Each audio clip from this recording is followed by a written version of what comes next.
ख्वाब बहुत अजीब चीज है। उनके मकसद पर हमेशा बहस होती रही है। कुछ लोग कहते हैं ये थेरेपी है, हम ख्वाबों में अपने गहरे जज्बात को प्रोसेस करते हैं। दूसरों के नज़दीक ये जंग या फरार की मश्क है। बाज़ कहते हैं ये याददाश्त का एक फितरी अमल है, मगर हकीकत ये है कि ख्वाब इंसान के काबू में नहीं होते। मैं एक बादशाह हूँ, ना कि नफ्सियात का माहिर। एक ख्वाब मुझे भी आया जो इन तमाम मकासद से बढ़कर था और मेरे काबू से भी बाहर था। पहले तो मुझे बस ये लगा कि वो एक डरावना ख्वाब है, लेकिन ये ख्वाब खुदा ताला की तरफ से भेजा गया था। 886 कबल मसीह में इसराइल की जनूबी बादशाहत तबाह हो गई। उसके लोग असीरी में ले जाए गए। उस वक्त से आगे एक बड़े मकसद के लिए अंबिया को भेजा गया ताकि बनी इसराइल को हौसला दे और उन्हें यकीन दिलाएं कि एक दिन वो इसराइल वापस लौट आएंगे।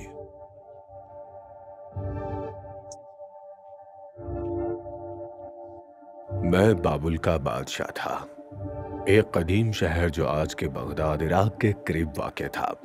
असूरी उस वक्त खित्ते की गालिब कुव्वत थे, लेकिन हम बाबलियों ने 612 कबल मसीह में उन्हें शिकस्त दे दी। 26 बरस बाद हमने यहूदा को शिकस्त दी और वहां के लोगों को कैदी बना लिया और उन सबको पकड़कर हम बाबुल ले आए। क्या ये जालिमाना नहीं लगता कि एक पूरी कौम को कैद करना और उनको उनकी सरजमीन से दूर ले जाना, ये तरीका हमने सूरियों से सीखा था। जब आप किसी कौम को उनकी सरजमीन और सकाफत से काट देते हैं तो उनके बगावत करने के इम्कानात तकरीबन खत्म हो जाते हैं। ये काबू करने का तरीका है। हमने सूरियों को शिकस्त दी। हमने उनके साथ वही किया जो उन्होंने हमें सिखाया था और नतीजतन ये हुआ कि वो कौम तकरीबन खत्म हो गई। यहूदा को फतह करने वाले बादशाह होने के नाते मैंने खाने खुदा की तमाम कीमती अशिया निकाली और अपने माबूद मरदूक के खाने खुदा में रखी, जो मेरे लिए सबसे अफजल माबूद था। वो ख्वाब। एक रात मुझे बहुत परेशान कुन ख्वाब आया था। मैंने अपने तमाम जादूगरों, सितारा शनासों और दानिश्वरों को बुलाया। वो हस्बे मामूल मेरा ख्वाब सुनना चाहते थे और फिर उसकी ताबीर करना चाहते थे। जी हाँ, बिल्कुल। मैं जोर से चलाया। वो मुझे धोखा देना चाहते थे। मैंने उन्हें हुक्म दिया कि मुझे बताओ कि मेरा ख्वाब क्या था और फिर उसकी ताबीर बताओ। अगर मेरी शर्त पूरी ना हुई तो सबके सब कत्ल कर दिए जाओगे। ये वाज़ेह हो चुका था कि वो मेरी बात को पूरा नहीं कर सकते। ये कोई इंसान नहीं कर सकता था। मैंने बाबुल के तमाम मजूसियों को कत्ल करने का हुक्म दे दिया। मेरे सिपाही हजरत दानियल को गिरफ्तार करने आए, लेकिन अपनी हिकमत की वजह से और जहानत की उन्होंने सिपाहियों को और मुझे भी कायल कर लिया कि उन्हें वक्त दिया जाए मेरी शर्त को पूरा करने के लिए। वो सीधे अपने दोस्तों के पास गए और खुदा ताला की इबादत में झुक गए और उसी रात खुदा ताला ने मुझे उन्हें ख्वाब और उनकी ताबीर दिखा दी। अगली सुबह हजरत दानियल मेरे दरबार में हाजिर हुए। मैंने मुतालबा किया कि क्या तुम मेरा ख्वाब और उसकी ताबीर बता सकते हो। हजरत दानियल ने बहुत अजीब बात की। उन्होंने सारा जलाल अपने खुदा ताला को दिया और वाज़ेह किया कि ये इल्म उनका अपना नहीं बल्कि खुदा ताला की तरफ से दिया गया है। उन्होंने मुझे मेरा ख्वाब बताना शुरू किया। एक बड़ा बुत था जिसका सर सोने का और सीना चांदी का था और रानें पीतल की और उसकी टांगे लोहे की और पांव लोहे और मिट्टी के। उन्होंने बताया कि एक पत्थर आएगा जो ये बुत तबाह कर देगा और फिर खुद पहाड़ बन गया। जब मैंने ख्वाब की ये ताबीर सुनी तो मेरा खौफ ताज़ा हो गया। मैंने ये ख्वाब किसी को नहीं बताया और मुझे इल्म हो गया। इन्हें ये सब कुछ इल्हाम से पता चला है, एक कादिर मुतलक खुदा की तरफ से। मैं ये जान गया था और फिर उन्होंने बताया कि सोने का सर मेरी हुकूमत की अलामत है और उसके बाद के हिस्से उन सल्तनतों की अलामत हैं जो मेरे बाद में आएंगे। मुझे यकीन हो गया कि यह ताबीर सच्ची है। मैं उस वक्त ज़मीन पर गिरा और हज़रत दानियल के खुदा ताला को इज्जत और जलाल देने लग गया। मैंने फ़ौरन हज़रत दानियल को बाबुल का सरदार और तमाम दानिशवरों पर हाकिम मुकर्रर कर दिया और उनके 3 दोस्तों को सल्तनत के मुख्तलिफ 3 हिस्सों का मुंतजिम बना दिया।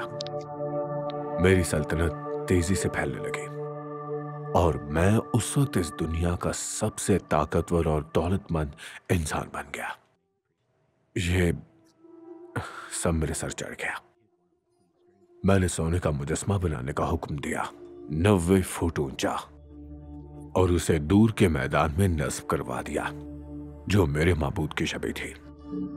मैंने अपनी सल्तनत के तमाम ओहदेदारों को हुक्म दिया कि उसके इफ्तिताह में शरीक हों और फिर एक और हुक्म दिया, जब साज बजने लगे तो तमाम ओहदेदार, चाहे वो कितने ही ताकतवर हों, किसी भी कौम या किसी भी जुबान के, वो सब उस बुत के सामने गिरकर सजदा करें। साज बजने लगे। वहां मौजूद सब लोग झुक गए, सब लोग सिवाय हजरत दानियल के उन 3 दोस्तों के। मैं गुस्से में आ गया। मैंने सदरक, मीसक और नजू को तलब किया, अगर तुम लोग ना झुके और सजदा ना किया तो मैं तुम्हें भट्टी में जला दूंगा। बिना हिचकिचाहट के उन्होंने मुझे ललकारा, बिना पलक झपकाए। उन्होंने कहा, हम जिस खुदा ताला की इबादत करते हैं वो हमें जलती भट्टी से बचा लेगा और हमें तुझसे भी बचा लेगा। अगर ऐसा ना हुआ तो ऐ बादशाह ये जान लीजिए कि हम तेरे माबूदों की खिदमत नहीं करेंगे और ना ही उसके सोने के बुत को सजदा करेंगे। ये सुनकर मैं आग बबूला हो गया था।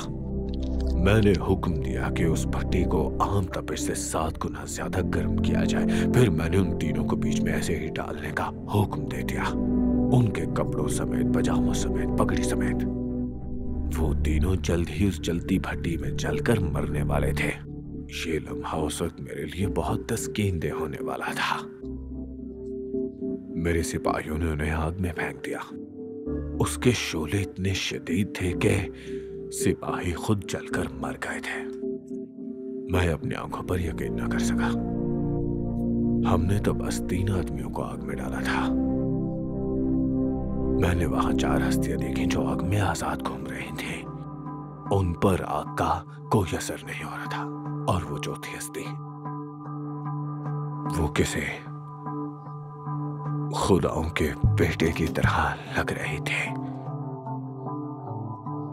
मैंने बुलंद आवाज में उन्हें आग से निकलने को कहा। मेरे तमाम हुक्काम ने देखा कि वो तीनों आग से सही सलामत आ गए। ना कोई आग का असर, ना उनके बाल जले थे, ना तो उनके कपड़े जले और यहां तक कि उनसे जलने की बू भी नहीं आ रही थी। ये किसी माबूद का काम था? नहीं, बिल्कुल नहीं, उनके खुदा का काम था। मैंने अपनी सल्तनत को हुक्म दिया कि उनके खुदा की ताज़ीम करें, क्योंकि हमारे माबूद हमें इस तरह की आग से कभी नहीं बचा सकते हैं। मैंने उनके 3 दोस्तों को, सदरक, मीसक और अबदंजू को आला मकाम पर फाइज कर दिया। हजरत दानियल ने तकरीबन अपनी सारी उम्र बाबुल के दरबार में गुजार दी। वो हमेशा मेरे ख्वाब की ताबीर करते थे, यहाँ तक कि जब भी मैं दीवानगी के आलम में बाहर रहकर घास खाने जाता, वो तब भी हमेशा मेरे वफादार रहते। और जब मेरी अकल बहाल हुई तो उन्होंने मुझे खुदा ताला की तमजीद और इनकिसारी सिखाई।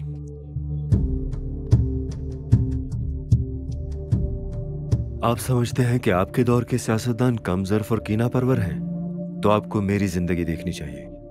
मैं यहूदा से बाबल की तरफ जिलावतन होने वाले लोगों की पहली लहर में था, उनके पहले शिकारों में से था। मैंने बाबल में तकरीबन 70 बरस गुजारे। इतना अरसा कि बाबली सल्तनत को फारसियों के हाथों शिकस्त खाते देखा।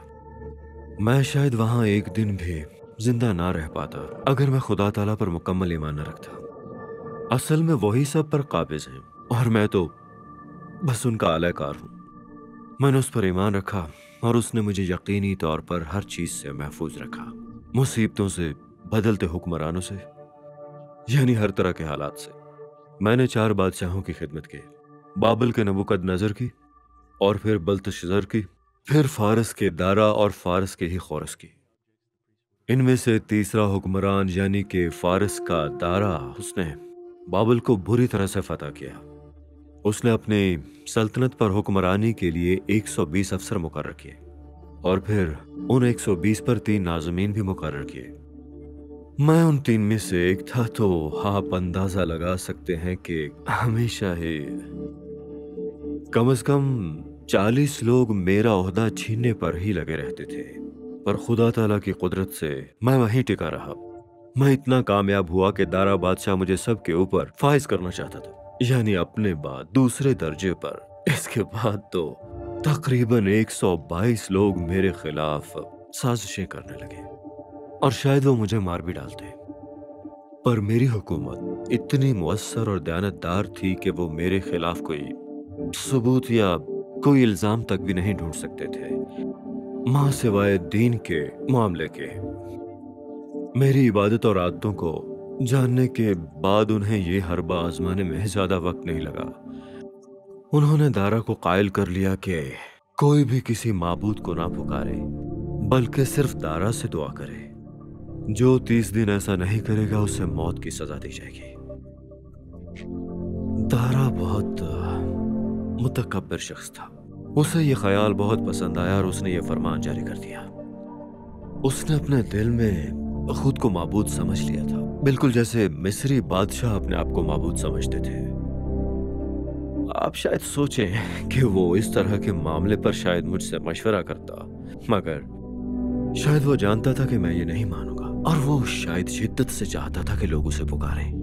खैर आगे सुनिए।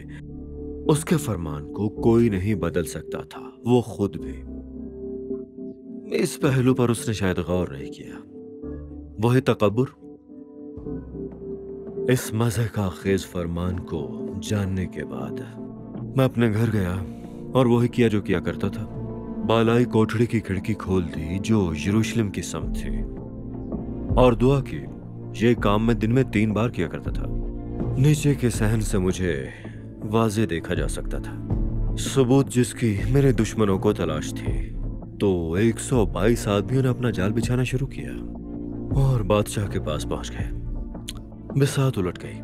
बादशाह का सबसे भरोसेमंद और करीबी वजीर शाही फरमान के मुताबिक मुजरिम करार पा चुका था और इसका कोई हल न था। बादशाह ने घंटों तक कोई रास्ता निकालने की कोशिश की, मगर गुरूब आफताब पर उसे मेरी मौत का फरमान देना ही था। मैंने उसके हुक्म की नाफरमानी की। मैंने सिपाहियों के आने से बहुत पहले उनके कदमों की चाप सुन ली। वो मुझे शाही लिबास और नालैन समेत ही गिरफ्तार करने के लिए आए थे, उसी हुलिये में जिसमें मैं था। ये शाही हुलिया और जवाहरात वगैरह उस जगह से बिल्कुल मुतजाद थे जिस तारीख जगह वो मुझे फेंकने वाले थे। एक बड़ा पत्थर उस गार के दहाने पर लुढ़का दिया गया। बादशाह और अफसरान ने उसे मोम से बंद कर दिया और अपनी अंगूठियों से उस पर अपनी मोहरें लगा दी और सब खत्म हो गया। उस तारीकी में मैं शेरों को नहीं देख सकता था। उनकी आवाज आती थी, मुझे उनकी सांस महसूस हो रही थी। मुझे इतना पता चल गया था कि गार में बहुत सारे शेर मौजूद हैं और उनमें से अक्सर कई दिनों से भूखे थे। और अगली सुबह उस पत्थर को वापस हटाया गया और उस यकीनी कब्र से एक जिंदा शख्स बाहर निकलता है, जैसा मुझसे सदियों बाद लाजर के साथ हुआ था। और बादशाह सारी रात मेरी फिक्र में सो नहीं पाया, मेरे बारे में सोचते हुए। तो जब इंसान ऐसी हकीकत से टकरा जाए जिस पर उसका बिल्कुल भी काबू ना हो तो क्या करेगा? परेशान होगा। बादशाह गार के दहाने पर आया। ऐ दानियल, जिंदा खुदा ताला के बंदे। उसकी आवाज में बहुत कम उम्मीद थी। क्या तेरा खुदा ताला तुझे शेरों से बचा पाया है? मैंने उसके तजस्सुस को और बढ़ाने के लिए कुछ लम्हात का तवक्कुफ किया। खुदा ताला के फरिश्तों ने शेरों के मुंह बंद कर दिए और मैं बच निकला।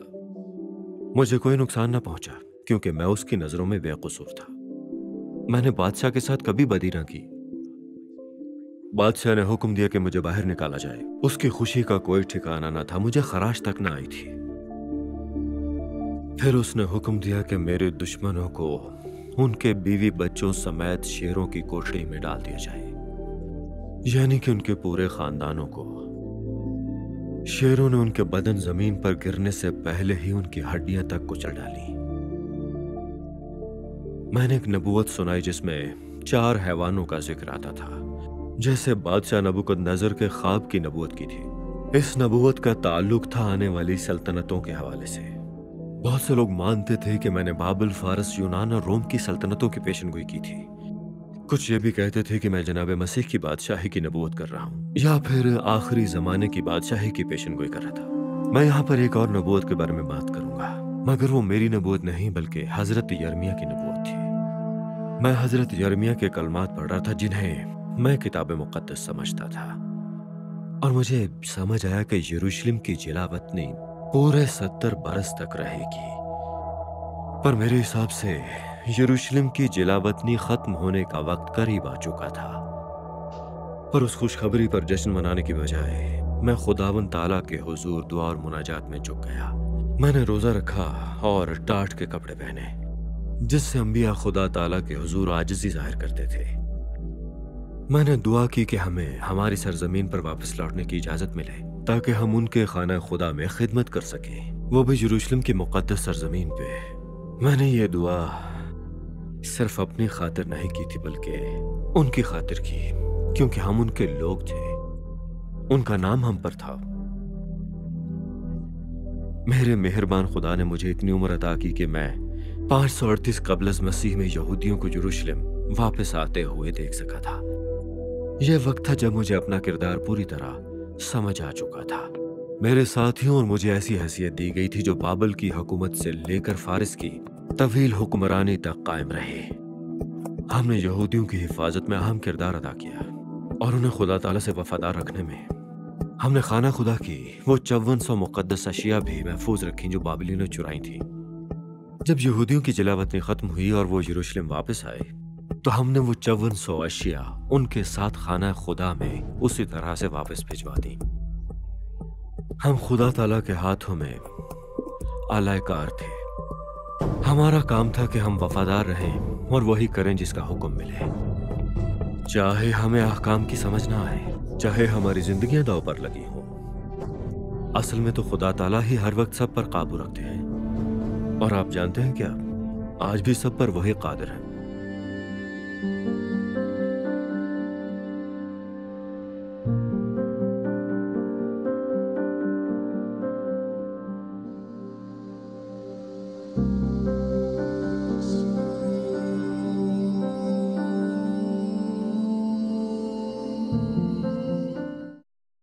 अजीज नाजरीन, इस वीडियो को देखने के बाद अगर आप इंजील शरीफ का मुफ्त नुस्खा हासिल करना चाहते हैं तो हमें अपना मुकम्मल पता बमा मोबाइल फोन के अरसाल कर दें। हम पूरी कोशिश करेंगे कि आप तक इंजील शरीफ का मुफ्त नुस्खा पहुंच जाए।